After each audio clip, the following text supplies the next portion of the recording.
تفسیر القرآن آج کا سبق سورۃ الحج آیت نمبر 73 سے 76 تک۔ اعوذ باللہ من الشیطان الرجیم، بسم اللہ الرحمن الرحیم۔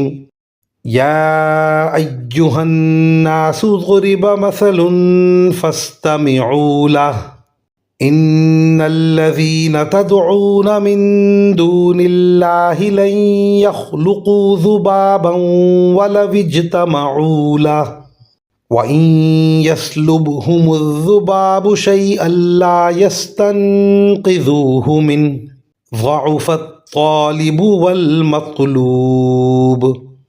مَا قَدَرُوا اللَّهَ حَقَّ قَدْرِهِ إِنَّ اللَّهَ لَقَوِيٌّ عَزِيزٌ۔ اللہ یصطفی من الملائکۃ رسلا ومن الناس ان اللہ سمیع بصیر۔ یعلم ما بین ایدیہم وما خلفہم وإلی اللہ ترجع الامور۔ ترجمہ: لوگوں، ایک مثال بیان کی جا رہی ہے، اب اسے کان لگا کر سنو۔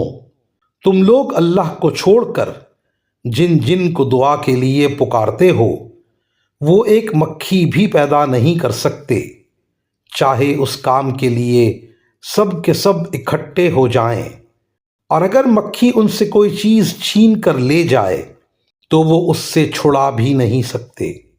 ایسا دعا مانگنے والا بھی بودا، اور جس سے دعا مانگی جا رہی ہے وہ بھی۔ ان لوگوں نے اللہ کی ٹھیک ٹھیک قدر ہی نہیں پہچانی۔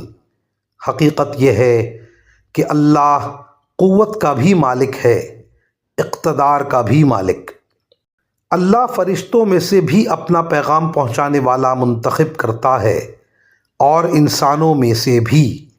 یقیناً اللہ ہر بات سنتا، ہر چیز دیکھتا ہے۔ وہ ان کے آگے اور پیچھے کی ساری باتوں کو جانتا ہے، اور اللہ ہی پر تمام معاملات کا دار و مدار ہے۔ وآخر دعوانا ان الحمد للہ رب العالمین۔